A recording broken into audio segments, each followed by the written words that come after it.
Hello दोस्तों, नमस्कार। अपन हल करवा रहे थे बीकानेर डिवीजन में जो परिचालन विभाग में शंटिंग मास्टर की वैकेंसी थी, उसका पेपर हल करवा रहे थे 8 जनवरी 2022 का। ध्यान रहे, एक पेपर 12 फरवरी 2022 में लगा था। उस पेपर का हल मैंने पिछले वीडियो में हल करवा दिया था, उसका लिंक डिस्क्रिप्शन में दे रखा है। अब हल करवाएंगे 41 नंबर के प्रश्न से लेकर के आगे के प्रश्न, जो 8 जनवरी 2022 को जो पेपर लगा था उसका हल करवा रहे थे। देखो, आउटर तथा होम सिग्नलों के बीच की दूरी क्या होती है? आउटर तथा होम सिग्नल के बीच की दूरी एमएसीएलएस में आउटर होता ही नहीं है, होम सिग्नल होता है। पहले आउटर होता था, उसमें देखो इसका उत्तर रहेगा 41वें प्रश्न का उत्तर रहेगा सही उत्तर ए 400 मीटर। आउटर और होम सिग्नल के बीच की दूरी 400 मीटर रहेगी। ठीक है। 42वां प्रश्न है, हॉट एक्सल दिखने पर कौन सा सिग्नल दिखाया जाता है? हॉट एक्सल दिखने पर, हॉट एक्सल दिखने पर कौन सा सिग्नल दिखाया जाता है? और 42वें का उत्तर रहेगा ए, लाल सिग्नल दिखाया जाएगा। हॉट एक्सल होने पर लाल सिग्नल दिखाया जाएगा। ठीक है। 43वां प्रश्न देखेंगे, संपार फाटक एलसी गेट की क्लास होती हैं। संपार फाटक कितने प्रकार के होते हैं? इसका उत्तर सही रहेगा डी, 5 प्रकार के होते हैं। संपार फाटक 5 प्रकार के होते हैं। एलसी जो गेट एलसी गेट का मतलब होता है लेवल क्रॉसिंग गेट, संपार फाटक। और इनकी जो क्लास होती है वो 5 प्रकार के होते हैं, ए, बी, सी, डी, और एक होता है स्पेशल क्लास, एक होता है स्पेशल क्लास। 43वें प्रश्न का उत्तर रहेगा डी, 5 सही रहेगा इसमें। ठीक है। प्रश्न संख्या 44 देखो, FOIS फोयस के तहत RMS क्या है? फोयस के तहत RMS क्या है? अब देखो, फोयस का फुल फॉर्म बता देता हूं पहले मैं आपको। ध्यान रहे, ये फुल फॉर्म में हमेशा आते रहते हैं, इस पेपर में भी था। हर पेपर में 2-4 फुल फॉर्म जरूर आती हैं। प्रत्येक जो विभागीय परीक्षाएं होती हैं उनमें ऐसी फोयस और RMS और कोयस ऐसी जो फुल फॉर्म है वो हमेशा आती रहती है। इस पेपर में भी है, इससे पिछले जो 22 फरवरी वाला पेपर मैंने हल करवाया था पिछले वीडियो में, उसमें भी थी। फोयस की फुल फॉर्म होती है फ्रेट ऑपरेशन इंफॉर्मेशन सिस्टम। फोयस की जो फुल फॉर्म होती है वो होती है फ्रेट ऑपरेशन इंफॉर्मेशन सिस्टम। अब इसमें आरएमएस, फोयस में आरएमएस क्या करेगा? इसका होगा रैक मैनेजमेंट सिस्टम, ए सही रहेगा। लेकिन एक आरएमएस और होता है, उसका होता है रेलवे मेल सर्विस। जो डाक होती है, मेल होती है, वो सर्विस और होती है उसका, उसमें फोयस के तहत नहीं आता है वो। ये फोयस फ्रेट ऑपरेशन इंफॉर्मेशन की सिस्टम जो आरएमएस होता है उसका होता है रैक मैनेजमेंट सिस्टम। अब दूसरा जो आरएमएस का अर्थ होता है वो होता है रेलवे मेल सर्विस। 45वां प्रश्न देखेंगे, इसलिए 44वें प्रश्न का उत्तर रहेगा ए। 45वां प्रश्न देखेंगे, ट्रैफिक गेट का बैरियर टूट जाने पर किसको सूचना दी जाएगी? ट्रैफिक गेट के बैरियर टूटने पर, ध्यान रहे, ट्रैफिक गेट पर हमेशा यातायात विभाग का सक्षम कर्मचारी रहता है। ट्रैफिक गेट पर हमेशा यातायात विभाग का सक्षम कर्मचारी रहता है और वो हमेशा स्टेशन मास्टर के अंडर में काम करता है, हमेशा स्टेशन मास्टर के अधीन काम करता है। तो ट्रैफिक गेट का बैरियर टूट जाएगा तो प्राथमिकता से सूचना स्टेशन मास्टर को दी जाएगी। इसलिए 45वें प्रश्न का उत्तर रहेगा ए, स्टेशन मास्टर। 45वें का उत्तर रहेगा ए। अब देखो 46वां प्रश्न। अभी तक जिन्होंने अपना वीडियो लाइक और शेयर नहीं किया है वो लाइक और शेयर करें, और चैनल को सब्सक्राइब नहीं किया है तो अपने चैनल को सब्सक्राइब करें। ध्यान रहे, मार्च में एक गुड्स गार्ड का पेपर और होने वाला है 5 मार्च को, और उसके बाद में भी कई विभागीय परीक्षाएं। ध्यान रहे, इन पेपरों में से मैं गारंटी देता हूं 50% पेपर मिलेगा उसमें 46वें, क्योंकि पहले मेरे पास में उदाहरण है, 31 जुलाई का एक पेपर लगा था, 8 जनवरी का ये पेपर है, और एक 22 फरवरी का पेपर है। आप तीनों को उठा करके देखोगे तो 50% प्रश्न है वो एक दूसरे से मेल खाते हैं। गाड़ी में आग लगने पर जिस डिब्बे में आग लगी है उससे शेड को कितनी दूर रखा जाएगा? शेष लोड को कितनी दूर रखा जाएगा? सीधा सा उत्तर है, और 46 में 50 मीटर दूर। कितना? 50 मीटर दूर। ध्यान रहे, ऐसा नियम है वो G&SR के सामान्य नियम 6.03 में लिखा हुआ है। ऐसा जो नियम है, आग लगने का नियम है, वो G&SR के 6.03 के अनुसार लिखा गया है, और उसी के अनुसार इसको 50 मीटर दूर रखा जाएगा। 47वां प्रश्न देखेंगे, बहुसंकेतीय सिग्नल व्यवस्था, multiple aspect signalling system, MACLS, multiple aspect signalling service, बहुसंकेतीय सिग्नल व्यवस्था। बहुसंकेतीय सिग्नल व्यवस्था में ब्लॉक ओवरलैप, और ब्लॉक ओवरलैप लाइन क्लियर के लिए होता है। ब्लॉक ओवरलैप किसके लिए होता है? लाइन क्लियर के लिए होता है। 180 मीटर लाइन क्लियर के लिए दिया जाने वाली जो पर्याप्त दूरी है वो होती है ब्लॉक ओवरलैप, और सिग्नल झुकाने के लिए जो पर्याप्त दूरी होती है वो होती है सिग्नल ओवरलैप। ये ऐसे प्रश्न बहुत आते हैं, ब्लॉक ओवरलैप और सिग्नल ओवरलैप। ब्लॉक ओवरलैप की दूरी 180 मीटर होती है, सिग्नल ओवरलैप की दूरी 120 मीटर होती है। सिग्नल ओवरलैप सिग्नल झुकाने की पर्याप्त दूरी है, और ब्लॉक ओवरलैप लाइन क्लियर देने की पर्याप्त दूरी है। इसलिए 47वें प्रश्न का उत्तर रहेगा 180 मीटर। 47वें का बी सही रहेगा, 180 मीटर। 48वां प्रश्न देखेंगे, palace on wheels, palace on wheels गाड़ी किस रेलवे के स्वामित्व की है? पैलेस ऑन व्हील्स गाड़ी है एनआर की। 48वें प्रश्न में बी सही रहेगा, ये है एनआर की। अब देखो इसको क्लियर करवा देता हूं कि ये train Rajasthan tourism development, Rajasthan tourist development corporation के लिए चलाई गई है। जो ये गाड़ी है पैलेस ऑन व्हील्स, ये राजस्थान टूरिस्ट डेवलपमेंट कारपोरेशन के लिए चलाई गई है, लेकिन ये एनडब्ल्यूआर की नहीं है। ये गाड़ी पैलेस ऑन व्हील्स है, एनआर की, नॉर्थ रेलवे की है, और नॉर्थ रेलवे का मुख्यालय दिल्ली है, नई दिल्ली। 49वां नंबर का प्रश्न देखेंगे, संचालन समय सारणी WTT वर्किंग टाइम टेबल, संचालन समय सारणी। ध्यान रहे, वर्किंग टाइम टेबल, पिछले एक प्रश्न आया था WTT का फुल फॉर्म क्या होता है? WTT का full form working time table होता है। WTT का वर्किंग टाइम होता है, वर्किंग टाइम टेबल होता है, जिसका हिंदी में होता है संचालन समय सारणी। इसमें CC का अर्थ है, CC का अर्थ है। तो 49वें का जो प्रश्न है उसका उत्तर रहेगा क्रू चेंज। CC का अर्थ होगा क्रू चेंज। संचालन समय सारणी में जो वर्किंग टाइम टेबल में CC दे रखा है उसका अर्थ होगा क्रू चेंज। क्या होगा उसका? Crew change. अतः 49वें नंबर का जो प्रश्न है उसका उत्तर रहेगा C। 50वें नंबर का सवाल देखेंगे। 50वां प्रश्न है, सामान्य एवं सहायक नियम पुस्तिका, जनरल एंड सब्सिडरी नियम पुस्तिका G&SR में सामान्य नियमों के संशोधित हेतु अधिकृत है। सामान्य नियम के संशोधन कौन कर सकता है? G&SR में सामान्य नियमों का संशोधन कौन कर सकता है? ध्यान रहे, CRB। अंग्रेजी में 50वें में ए जो CRB दे रखा है वो CRB इसका उत्तर रहेगा। अब CRB का फुल फॉर्म मैं बता देता हूं आपको, chairman of railway board. CRB का जो फुल फॉर्म होगा वो होगा चेयरमैन ऑफ रेलवे बोर्ड। अब मैं देखो एक चीज है कि जो भारतीय रेल का जो बोर्ड का अध्यक्ष है, चेयरमैन है, भारत के रेलवे बोर्ड के जो अध्यक्ष होगा, और जो CEO होगा वो भारतीय रेलवे के में प्रशासनिक प्रमुख हैं। भारतीय रेलवे में बोर्ड का अध्यक्ष और CEO भारतीय रेलवे के प्रशासनिक प्रमुख हैं, जो रेल मंत्री के माध्यम से, किसके माध्यम से? रेल मंत्री के माध्यम से भारत की संसद के समग्र नियंत्रण में कार्य करता है। संसद के समग्र नियंत्रण में कार्य करते हैं। कौन कौन करते हैं?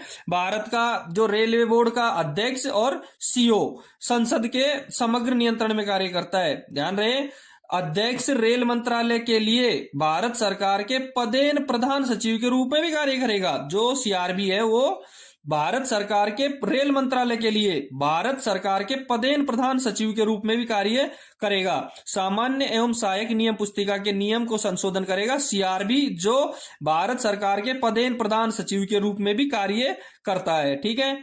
51 नंबर का प्रश्न है, संसदीय राजभाषा समिति, संसदीय राजभाषा समिति अपना प्रतिवेदन किसे प्रस्तुत करती है? संसदीय राजभाषा समिति अपना प्रतिवेदन किसे प्रस्तुत करती है? इसमें उत्तर रहेगा बी, राष्ट्रपति को। किसका उत्तर रहेगा इसमें? बी, राष्ट्रपति को। अब इसमें गृह मंत्री का भी एक विशेष रोल रहता है। गृह मंत्री का विशेष रोल क्या रहता है कि इसका अध्यक्ष, इस समिति का जो अध्यक्ष होता है, संसदीय राजभाषा समिति का जो अध्यक्ष होता है वो गृह मंत्री होता है। संसदीय राजभाषा समिति होती है, उसका अध्यक्ष होता है गृह मंत्री होता है।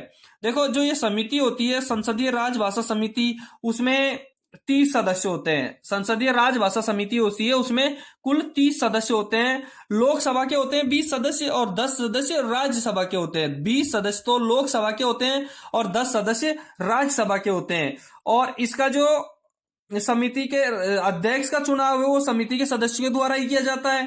समिति के अध्यक्ष का चुनाव होता है वो समिति के सदस्यों द्वारा ही किया जाता है। और इस समिति का जो अध्यक्ष होता है वो हमेशा गृह मंत्री होता है। ठीक है, एकल संक्रमणीय मत प्रणाली के द्वारा इसका चयन होता है। जो इसका चुनाव होता है वो एकल संक्रमणीय मत प्रणाली के द्वारा होता है। इसलिए 51वें प्रश्न का उत्तर रहेगा बी। 52वें प्रश्न का उत्तर रहेगा, देखो 52वां प्रश्न देखेंगे, स्टेशन से रन थ्रू जाने वाली गाड़ी कौन सी लाइन से गुजारी जाती है? सामान्यतया लूप लाइन नंबर 2 से, मेन लाइन से, लूप लाइन 2 से नहीं, मेन लाइन से। लूप लाइन से जब मेन लाइन ब्लॉक होती है तो लूप लाइन से निकाली जाएगी। बाकी सामान्यतया स्टेशन से जो रन थ्रू जाने वाली गाड़ी है वो मेन लाइन से गुजारी जाएगी, सामान्यतया मेन लाइन से गुजारी जाएगी। 53 नंबर का प्रश्न देखेंगे, लोड स्टेबल करने के लिए दोनों तरफ के अंतिम कितने डिब्बों के हैंड ब्रेक लगाने होते हैं? हैंड ब्रेक एक सिस्टम है अपना, 1+1, 2+2 और 6+6, 1 2 6 या 2 4 12, 1+1, इसमें उत्तर रहेगा 6 6। 1+1 स्टेबल करते हैं तो 1+1 2 तो चेन लगाते हैं, 2+2 गुटके लगाते हैं, 4 गुटके, 2 चेन 4 गुटके और 12 हैंड ब्रेक, 2 चेन 4 गुटके और 12 हैंड ब्रेक। इसलिए 53वें प्रश्न का उत्तर रहेगा ए। 54वें प्रश्न का उत्तर है, उत्तर पश्चिमी रेलवे NWR पर ZRTI कहां है? ध्यान रहे, उत्तर पश्चिमी रेलवे में ZRTI उदयपुर में है। उत्तर पश्चिमी रेलवे की ZRTI उदयपुर में है। ध्यान रहे, ZRTI का फुल फॉर्म होगा zonal railway training institute, zonal railway training institute, और zonal railway training institute NWR का उदयपुर में है। इसको हिंदी में कहेंगे तो कहेंगे क्षेत्रीय रेल प्रशिक्षण संस्थान। ZRTI को हिंदी में कहेंगे क्षेत्रीय रेल प्रशिक्षण संस्थान। 55वां प्रश्न देखेंगे, 55वें प्रश्न में है RTI का क्या अभिप्राय है? RTI का क्या अभिप्राय है? Right to information, right to information. इसलिए 55वें प्रश्न का उत्तर रहेगा ए, राइट टू इंफॉर्मेशन। मैं क्लियर कर देता हूं इसका कि ये एक सूचना का अधिकार होता है। RTI क्या होता है? एक सूचना का अधिकार होता है, सूचना का अधिकार होता है। अधिनियम भारत, ये सूचना का अधिकार अधिनियम है, ये भारत की संसद द्वारा पारित एक कानून है।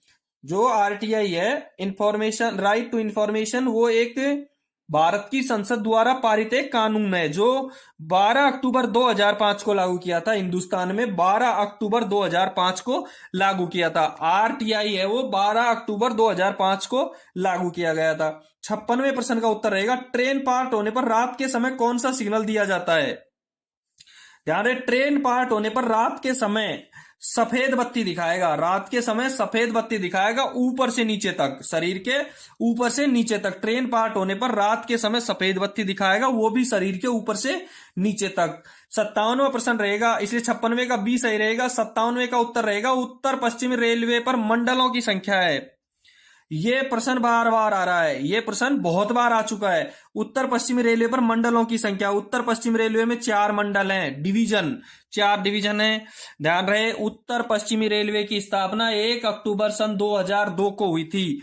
4 डिवीजन कौन कौन से हैं? जयपुर और अजमेर, बीकानेर और जोधपुर, जयपुर और अजमेर, बीकानेर और जोधपुर, जयपुर और अजमेर, बीकानेर और जोधपुर। जयपुर अजमेर वेस्टर्न रेलवे पश्चिमी रेलवे से लिए गए थे, और अजमेर, बीकानेर और जोधपुर उत्तर रेलवे NR से लिए गए थे। ऐसे 2-2 डिवीजन लेकर के, 4 डिवीजन मिलाकर के उत्तर पश्चिम रेलवे की स्थापना 1 अक्टूबर 2002 को स्थापना की गई थी NWR की।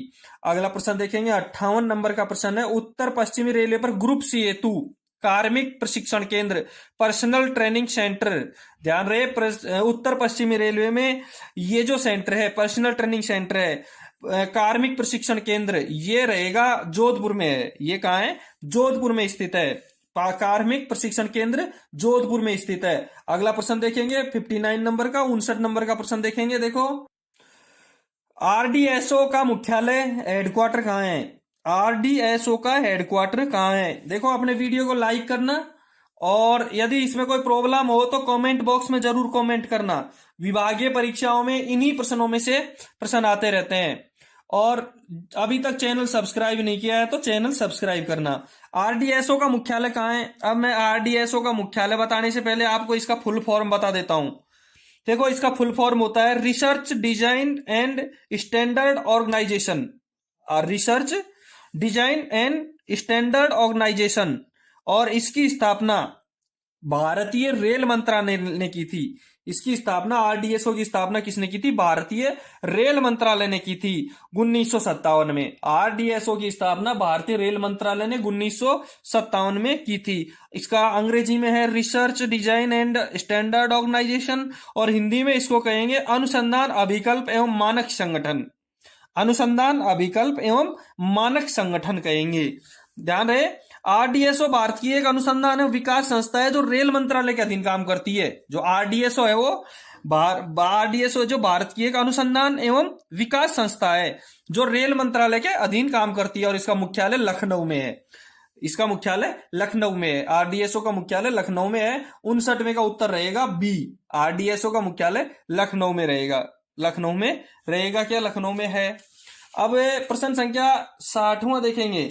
देखो प्रश्न संख्या 60वें में दे रखा है, ए क्लास ओडीसी की गति क्या रहेगी? ए क्लास ओडीसी की गति क्या रहेगी? मैंने ओडीसी बहुत अच्छी तरह से क्लियर करवा रखी है पिछले कई वीडियो में। ओडीसी इसका फुल फॉर्म रहेगा ओवर डायमेंशन कंसाइनमेंट, और ये 3 प्रकार की होती है, ए, बी और सी। ओडीसी 3 प्रकार की होती है, ए, बी और सी। और ए क्लास ओडीसी की जो गति होती है वो होती है सेक्शनल स्पीड होती है। ए क्लास की जो गति होती है वो होती है सेक्शनल स्पीड होती है। ए क्लास ओडीसी गति सेक्शनल स्पीड होती है, और इसे दिन और रात में दोनों में चलाया जा सकता है। ध्यान रहे, बी क्लास जो ओडीसी होती है उसकी जो गति होती है वो होती है ब्रॉड गेज में 40, मीटर गेज में 25 और नैरो गेज में 15 kmph की। बी क्लास ओडीसी की ब्रॉड गेज में 40 kmph की, मीटर गेज में 25 kmph की और नैरो गेज में 15 kmph की गति होती है। बी क्लास ओडीसी को और ए क्लास ओडीसी को दिन और रात दोनों में चलाया जा सकता है, लेकिन सी क्लास ओडीसी को केवल दिन में ही चलाया जा सकता है। सी क्लास ओडीसी की गति जो बीजी में 25 और एमजी में 25 और नैरो गेज में 15 kmph की रहेगी। सी क्लास ओडीसी की जो गति है वो बीजी और एमजी में 25 kmph की और नैरो गेज में 15 kmph की गति रहेगी। ए, बी और सी क्लास तीनों ओडीसी कंप्लीट हैं। ए और बी ओडीसी को दिन और रात दोनों में चलाया जा सकता है। सी क्लास ओडीसी को केवल दिन में चलाया जा सकता है, रात में नहीं चलाया जा सकता है। सवाल प्रश्न नंबर है वो 61वां देखेंगे। एक वैगन में कितने एंगल कोक होते हैं? एक वैगन में कितने एंगल कोक होते हैं? इसका उत्तर रहेगा 2। इसका उत्तर रहेगा 2 एंगल कोक। 2 एंगल कोक रहेंगे, ए बीपी और एफ बी। बीपी का और एफ बी का। देखो 62वां प्रश्न भी इसी से संबंधित है। यदि आपको 61वां और 62 एक आता है तो 62वां जरूर आएगा, 62वां आता है तो 61वां जरूर आएगा। इसमें दे रखा है एयर ब्रेक प्रणाली, एयर ब्रेक सिस्टम में ब्रेक पाइप का रंग कौन सा होता है? Break pipe BP. Break pipe को शॉर्टकट में रहेंगे ब्रेक पाइप बीपी। बीपी का रंग रहेगा हरा रंग और एफ बी का सफेद रंग रहेगा। एक वैगन में 2 एंगल कोक होते हैं और बीपी जो पाइप होता है उसका रंग हरा होता है, उसके कोक का रंग हरा होता है। एफ बी के कोक का रंग सफेद होता है, एफ बी का रंग सफेद होता है। 63 नंबर का प्रश्न देखेंगे। गेट से रात को गाड़ी पास होते समय गेटमैन कौन सी बत्ती दिखाएगा? रात को यदि गेट पे गाड़ी पास हो रही है तो वो हरी बत्ती नहीं दिखाएगा, सफेद बत्ती दिखाएगा। इसलिए 63 नंबर का जो प्रश्न रहेगा उसका उत्तर रहेगा ए, सफेद रहेगा। ठीक है। 64 नंबर का प्रश्न देखेंगे। राजभाषा की दृष्टि से भारत को कुल कितने क्षेत्रों में बांटा गया? कई बार बता चुका हूं, यह प्रश्न पिछले वीडियो में हल करवाया है मैंने, जिसमें 12 फरवरी का जो पेपर था उसका तीसरा क्वेश्चन था। ये सेम यही क्वेश्चन था, तीसरा क्वेश्चन 12 फरवरी का पेपर का। राजभाषा की दृष्टि से भारत को कितने क्षेत्रों में बांटा है? 3 क्षेत्रों में बांटा गया है, क, ख और ग। क, ख और ग 3 क्षेत्रों में बांटा गया। इसका 64वें का उत्तर रहेगा सी। अब मैं बता दूं कौन सा नियम है। राजभाषा जो नियम 1976 है उसके अनुसार इसको 3 भागों में बांटा गया है। भारत को राजभाषा की दृष्टि से राजभाषा अधिनियम 1976 के अनुसार 3 भागों में विभक्त किया गया है। बाद में जाकर के इस 1976 संशोधन नियम है, इसको संशोधित 1987 में संशोधित किया गया है। जो राजभाषा अधिनियम है उसको 1976 अधिनियम है, उसको 1987 में संशोधित किया गया है। देखो 64 नंबर का प्रश्न का उत्तर रहेगा सी। 65 नंबर का प्रश्न है। संविधान की 8वीं अनुसूची में कुल कितनी भाषाओं को सम्मिलित किया गया है? संविधान की 8वीं अनुसूची में कुल कितनी भाषाओं को सम्मिलित किया गया है? ये पिछला जो प्रश्न था, प्रश्न पत्र था 12 फरवरी 2022 का जो पेपर हल करवाया था पिछले वीडियो में, उसका पहला ही प्रश्न था ये। उसका पहला ही प्रश्न था कि इसमें कितनी भाषाएं हैं, भारत की 8वीं अनुसूची में कितनी भाषाएं हैं। ध्यान रहे 22 भाषाएं हैं, उत्तर इसका सी रहेगा। और वो कौन कौन सी हैं मैं पहले ये बता देता हूं। इसका उल्लेख है वो संविधान के 70वें भाग में किया गया है। जो 8वीं अनुसूची की भाषाओं का उल्लेख है वो संविधान के 70वें भाग में किया गया है। और उसके अनुच्छेद रहेंगे 343 के से 351 तक। कितने? 343 से 351 में जो अनुच्छेद है उनके भी उनमें इन भाषाओं का उल्लेख है। मूल एक चीज क्लियर और करवा देता हूं मैं आपको। मूल जो संविधान था उसमें 14 भाषाएं थी केवल। मूल जो संविधान था उसमें 14 भाषाएं थी। अब जो वर्तमान में इसमें 22 भाषाएं वो कौन कौन सी हैं वो भी मैं आपको बता देता हूं। देखो, असमिया, बांग्ला, गुजराती, हिंदी, कन्नड़, कश्मीरी, कोंकणी, मलयालम, मणिपुरी, मराठी, नेपाली, ओडिया, पंजाबी, संस्कृत, सिंधी, तमिल, तेलुगु, उर्दू, बोडो, संथाली, मैथिली और डोगरी, ये 22 भाषाएं हैं। और इसमें जो एक नेपाली भाषा और है, इसमें 22 भाषाओं में एक नेपाली भाषा है। ध्यान रहे भारत की जो 22 भाषाएं हैं उनमें एकमात्र विदेशी भाषा नेपाली भाषा है। एकमात्र विदेशी भाषा नेपाली भाषा है। अतः 65वें का उत्तर सी रहेगा। 66वां प्रश्न देखो, केंद्रीय हिंदी समिति का अध्यक्ष कौन होता है? केंद्रीय हिंदी समिति का अध्यक्ष कौन होता है? इसका उत्तर रहेगा बी, प्रधानमंत्री। 61वें जो 66वें प्रश्न का उत्तर रहेगा प्रधानमंत्री, बी रहेगा। अब मैं एक क्लियर करवा देता हूं, इसका चैप्टर ही कॉन्सेप्ट क्लियर रहेगा। इस समिति में कुल 41 सदस्य हैं। केंद्रीय हिंदी समिति में कुल 41 सदस्य हैं। इस समिति में 6 राज्य, देखो 6 राज्य कैसे कि भाषा की जो राजभाषा की दृष्टि से भारत को 3 भागों में बांटा गया है। तीनों भागों में से 2-2 राज्य लिए गए हैं और उनके मुख्यमंत्रियों द्वारा इसका प्रतिनिधित्व होता है। राज्य जो केंद्रीय हिंदी समिति है उसमें जो 6 राज्यों के मुख्यमंत्री लेते हैं, 2-2 राज्य, कै ख गै में से 2-2 राज्य लेते हैं। 2 राज्यों के मुख्यमंत्री इसके प्रतिनिधित्व करते हैं। अब कैसे? वर्तमान में आसाम, बिहार, केरल, ओडिशा, पंजाब, राजस्थान, आसाम और बिहार, केरल और उड़ीसा, पंजाब और राजस्थान, इनके जो 6 मुख्यमंत्री हैं वो इनका प्रतिनिधित्व कर रहे हैं। ठीक है, इसके 41 सदस्य होते हैं और इसका उत्तर रहेगा बी, प्रधानमंत्री। केंद्रीय हिंदी समिति का अध्यक्ष रहेगा प्रधानमंत्री, इसका उत्तर रहेगा बी। 67 नंबर का प्रश्न देखेंगे, द्विभाषी दस्तावेज जारी किए जाने हेतु नियम किस धारा में निहित है? मैंने पहले भी पिछले वीडियो में भी बता दिया था कि द्विभाषी दस्तावेज जारी करने के लिए हमारे जो रेल के जो कार्यालय होते हैं उनमें मोहर और कार्य सभी द्विभाषी दस्तावेज होते हैं, सभी 2 भाषाओं में तैयार किए जाते हैं। इससे संबंधित जो नियम है वो धारा 3 की 3 में, धारा 3 की 3 में दिया गया है। ये धारा 3 की 3 में निहित है। द्विभाषी दस्तावेज जारी किए जाने का नियम धारा राजभाषा अधिनियम 1963 की धारा 3 के 3 के अनुसार, राजभाषा अधिनियम 1963 की धारा 3 के 3 के अनुसार द्विभाषी दस्तावेज जारी किए जाते हैं। ठीक है, अब जो राजभाषा की दृष्टि से भारत को 3 भागों में विभाजित किया है उनका मैं आपको उल्लेख करके बता देता हूं कौन कौन से हैं। क, ख और ग। देखो, क जो भाग है उसमें कौन कौन से राज्य हैं? बिहार, हरियाणा, हिमाचल प्रदेश, मध्य प्रदेश, छत्तीसगढ़, झारखंड, उत्तराखंड, राजस्थान और उत्तर प्रदेश राज्य हैं। तथा अंडमान और निकोबार द्वीप समूह और दिल्ली, ये संघ के राज्य क्षेत्र अभिप्रेत हैं, ये इसमें सम्मिलित हैं। ख में कौन कौन से हैं? गुजरात, महाराष्ट्र, पंजाब, ये तो राज्य हैं। चंडीगढ़, दमन और दीव और दादरा और नगर हवेली, ये संघ राज्य हैं। और जो बच गए वो ग में आते हैं। जो बचे हुए शेष हैं संघ राज्य और राज्य, वो बचे जो ग के अंदर आते हैं। देखो, 67 नंबर का हो गया। 68 नंबर का जो प्रश्न है उसका उत्तर रहेगा, देखो, रेल हिंदी सलाहकार समिति का अध्यक्ष कौन होता है? रेल हिंदी सलाहकार समिति का अध्यक्ष होता है रेल मंत्री। 68 नंबर के प्रश्न का उत्तर रहेगा सी, रेल हिंदी सलाहकार समिति का जो अध्यक्ष होगा वो रेल मंत्री रहेगा। ध्यान रहे, पिछले जो 25 मई 2021 को रेल हिंदी सलाहकार समिति की बैठक हुई थी, कौन से नंबर की? 60वें नंबर की।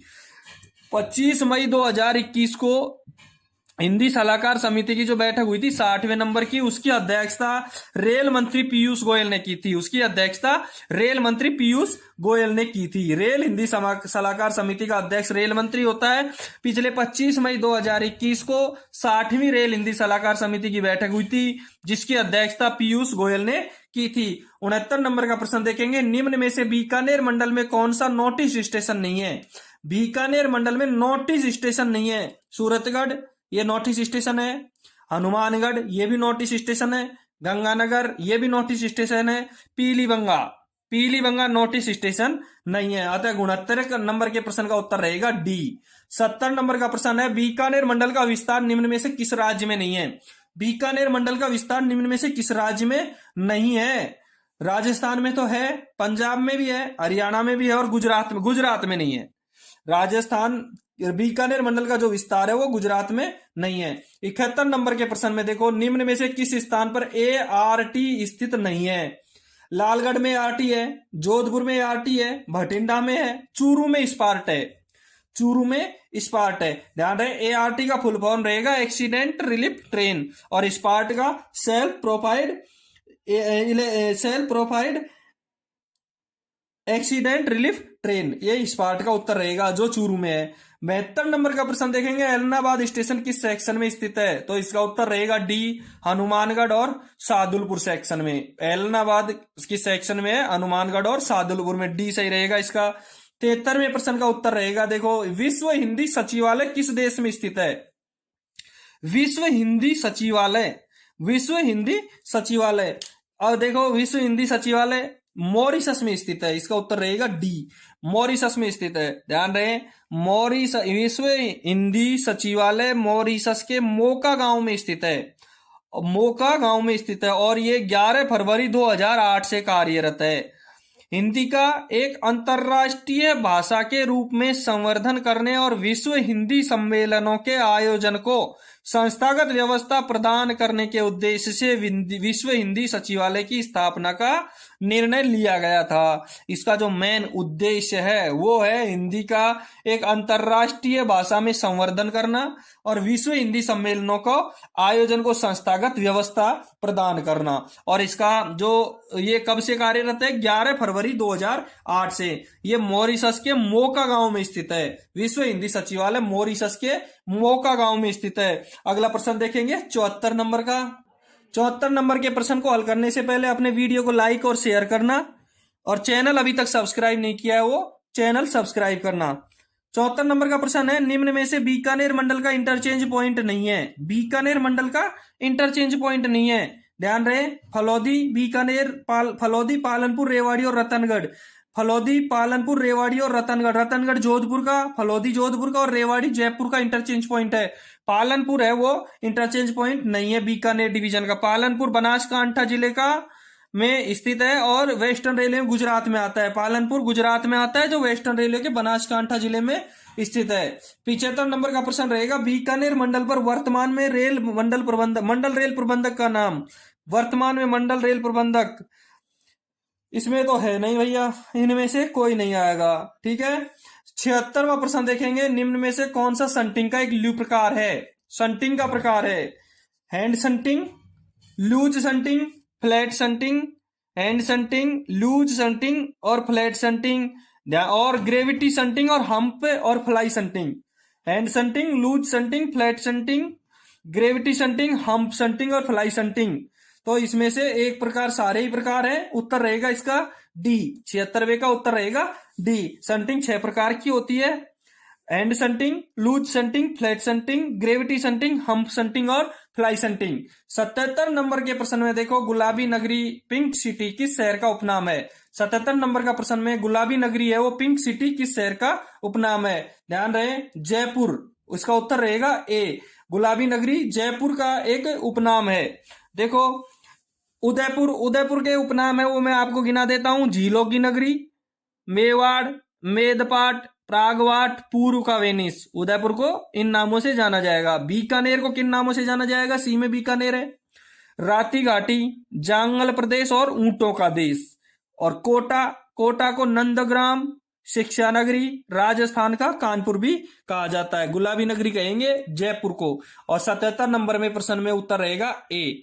78 नंबर का प्रश्न है, उसमें सीसी रैक में बीपीसी के पेपर का रंग कैसा रहेगा? सीसी रैक में बीपीसी का रंग पीला रहेगा। सीसी रैक में बीपीसी का रंग कौन सा रहेगा? पीला रहेगा। 79 नंबर के प्रश्न में, विश्व प्रसिद्ध करणी माता का मंदिर किस रेलवे स्टेशन के नजदीक है? करणी माता का मंदिर बीकानेर के देशनोक में स्थित है, इसलिए इसका उत्तर रहेगा बी रहेगा। और 80 नंबर का प्रश्न है, उत्तर पश्चिमी रेलवे के वर्तमान पीसीओएम का पूरा नाम? प्रिंसिपल चीफ ऑपरेटिंग मैनेजर का पूरा नाम, और इसका उत्तर रहेगा बी। 80 नंबर का उत्तर रहेगा बी, प्रणय प्रभाकर। 80 नंबर का जो प्रश्न है उसका उत्तर रहेगा बी, प्रणय प्रभाकर। देखो, 1 से 40 नंबर तक के प्रश्न मैंने पिछले वीडियो में हल करवा दिए थे, और 41 से 80 नंबर तक के प्रश्न मैंने इस वीडियो में हल करवा दिए। आगे के प्रश्न है वो अगले वीडियो में हल करवाऊंगा। ठीक है, वीडियो को लाइक और शेयर जरूर करना। चैनल सब्सक्राइब नहीं किया है तो अपने चैनल को सब्सक्राइब करना। ध्यान रहे, विभागीय परीक्षाओं में, इसके बाद विभागीय परीक्षाओं में इन्हीं पेपरों में से कुल मिलाकर के प्रश्न आते हैं। इसके बाद में 31 जुलाई 2021 को जो पेपर हल हुआ था, स्टेशन मास्टर का जो पेपर लगा था बीकानेर डिवीजन में, उसको हल करवाऊंगा इस पेपर के बाद में। पिछला वीडियो में मैंने 12 फरवरी 2022 को जो पेपर लगे थे संटिंग मास्टर का, उसके पेपर हल करवाया है, उसके लिंक मैंने डिस्क्रिप्शन में डाल रखे हैं। इसके बाद 31 जुलाई 2021 का पेपर जो लगा था उसका हल करवाऊंगा, और उसके बाद में एक मेरे पास टीसी का पेपर पड़ा है, उस टीसी के पेपर को भी हल करवाऊंगा। धन्यवाद।